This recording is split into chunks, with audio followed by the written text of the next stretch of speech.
and he just entered middle school. But it's hard to... Well, the stories get better with age. They do, but there's something... But there's a core there that's absolutely true. And I don't think that your generation grew up in the same situation. I mean, It's very comfortable. our generation didn't suffer at all. We got through, Don got through school on the GI Bill, and we were broke. You know, the first years of professorship, he was broke too. But we didn't have the force to, whatever it was. We wanted our kids to be happy. I don't think Christine worried about whether their kids were happy. They just had to get good grades and work hard. Get up in the morning and chop wood and do all that sort of thing, you know. He lived in the mountains and very, you know, they had to chop wood for their stove, and they didn't have milkmen or breadmen until later, when things got a little bit better for them. Don's dad stayed with the Edison Company all those years with his nose to the grindstone. And another thing, they didn't overindulge their kids much. I mean, they were expected to make their way, and if they lent you any money, you paid them back. You know, it was that sort of thing.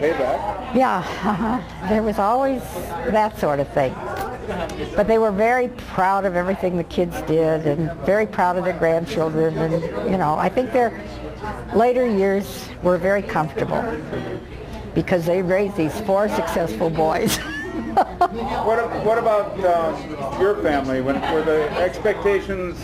How would you tell our generation about the boys were gone on to sort of higher educations. The girls were either school teachers or nurses. I mean, that was the thing they did. All of my aunts were school teachers, and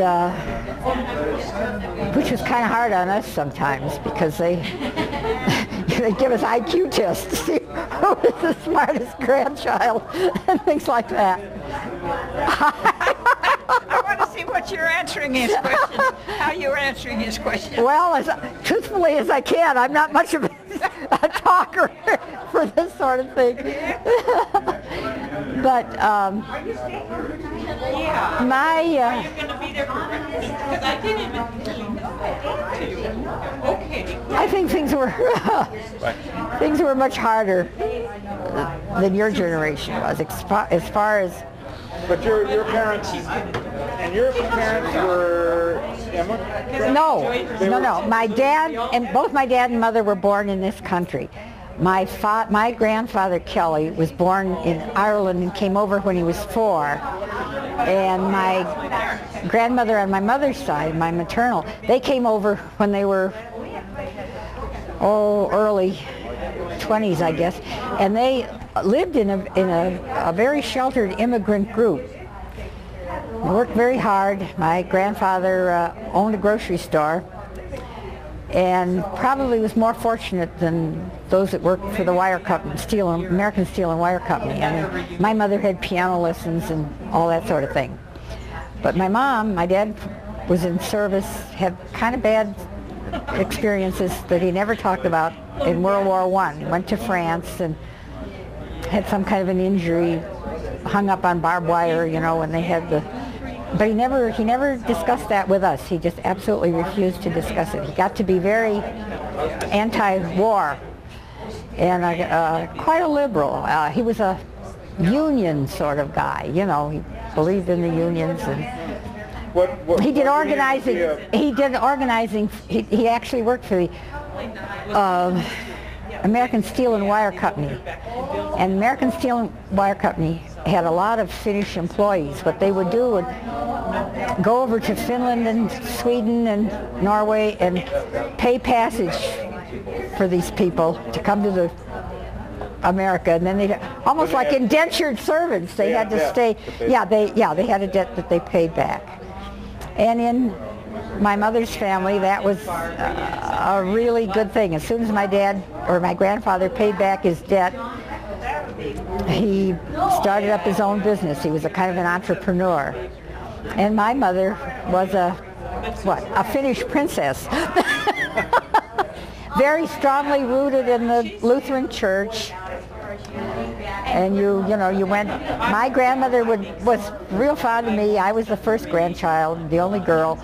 And the only thing she ever demanded of me, when I went to visit her, I could do anything I wanted. The only thing she demanded of me was that I go to Thursday services and Sunday most of the morning. And I never complained, and I sat with all the old ladies that sang these old Finnish hymns that were very Lutheran and very long. But my grandmother died well, she lived to see Betsy. She was 75. But my grandfather died when he was, well, before my brother was born, so he was in his 40s when he died. They took a trip to Finland and he caught pneumonia on the boat, and in those days they didn't know much about pneumonia, and he died. So I really never had any memory of him, but I was really fond of my Finnish grandma. I spent a lot of time with her. No, she lived in Waukegan, Illinois.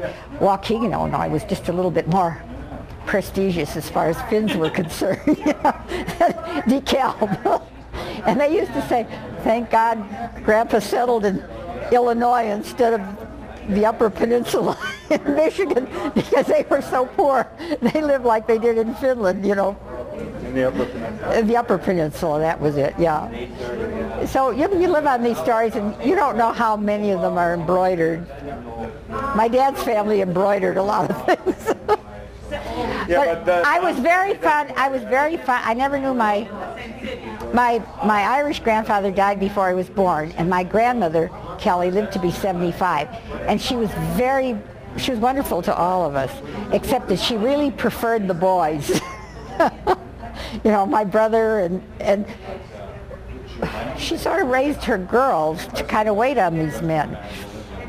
She was not born in Ireland or anything. Her father was a judge or something in Indiana, and were women with ambition kind of looked at with yeah, my Aunt Ruth, they frowned on her. She was the youngest Kelly girl, was married and had a baby, and she insisted on going back to work.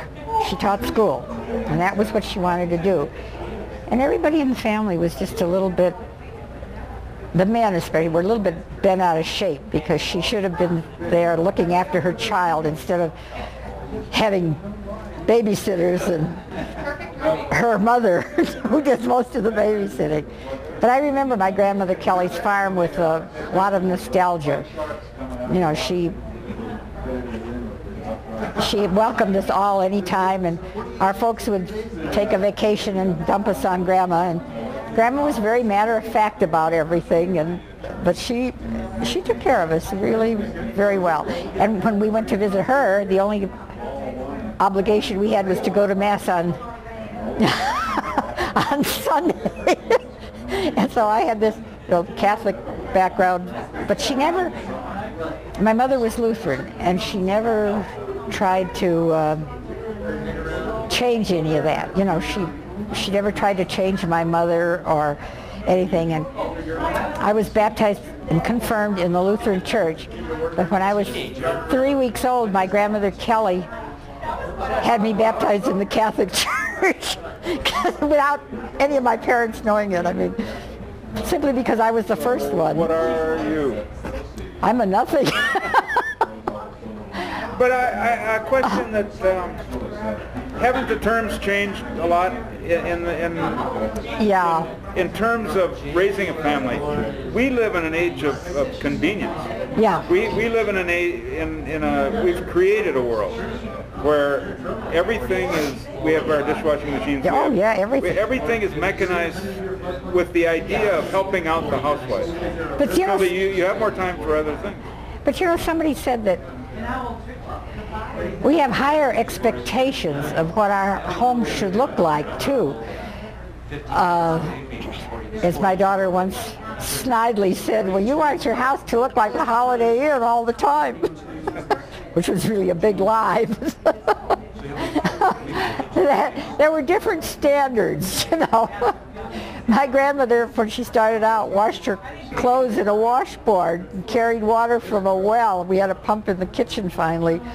But I remember they had kerosene lamps, and I was a Chicago girl. I was raised in the city, and I used to hate to go there, you know, and I can remember when they put in the first bathroom. I thought I died and gone to heaven. I didn't mind staying there then. But my brother sort of liked it, you know. My uncle Mike did some farming for my grandmother, and they had a great big fancy red barn, and he kept 2 mules, and they always had chickens, and you know, it was kind of nice. And then when I'd go to visit my other grandma, my grandma Pamela, we'd be Lutherans again. And when I was a kid, I went to a Presbyterian church, and when I went to college, I went to the Methodist church because they had an evening meal on Sunday nights. You didn't get in the dorms and places like that. Now, what did you say Betsy was? Well, she was a pagan at one time. I don't know what she is now. An early nothing. But she's a really good person, has all the right attitudes. But they're all sort of earth people. You know, I've got vegetarians, and you know, yeah. Hey, anyway, we come to these deals to honor our common ancestors. There you go. And to honor the sacrifices that Odin and that Christ made for our families. Odin and Christ? Odin sacrificed his eye at the tree of life to gain wisdom, which he shared with his people, who decided to quit being warriors and settle down.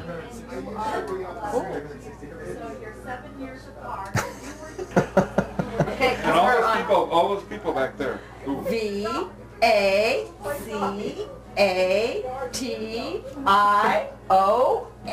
Vacation! Woo!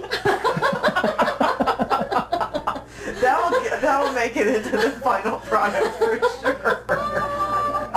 Reminiscence is the primary point of this, it seems to me.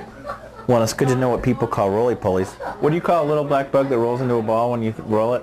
When you threaten it? You call it a polybug? What do you call those? Little black bugs. They curl up into a ball when you threaten them. They live under rocks and twigs. You know what I'm talking about? Oh yeah, I know what you're talking about, but I don't have a name. What do you call those? I don't have a name. Oh. Well, I come to these deals to ask people what those are called. Shall we bow our heads in silent prayer? On my mother's side, her brother's name was and then Looks like the Zen masters are starting to doze off. but then my mother's sister, whose name I've just been to a wedding or a christening, a funeral or something of the kind. And the stuff that I've been drinking's got me noodle. Where I've been or what I've done, I canna mind. I feel as brave as any highway robber. I've the courage of a dozen men that knew. I'm a miserable devil when I'm sober, but I'm absolutely happy when I'm full. And I'm full anew, absolutely full. And I adore the country I was born in. My name is Jock McGraw, and I dinna care a straw, for I've got something in the bottle for the morning. I had Ethan with me in Wisconsin for 4 days, and he took his school friend along, brought his school, and he's never been in the Midwest. So I told him, I said, you better take an early train. Maybe Al and Richard took him down early. What was that?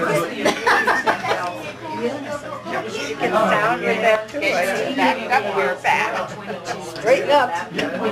Oh, okay, you're telling me. Surely he's not taking the picture that long. What kind of a movie?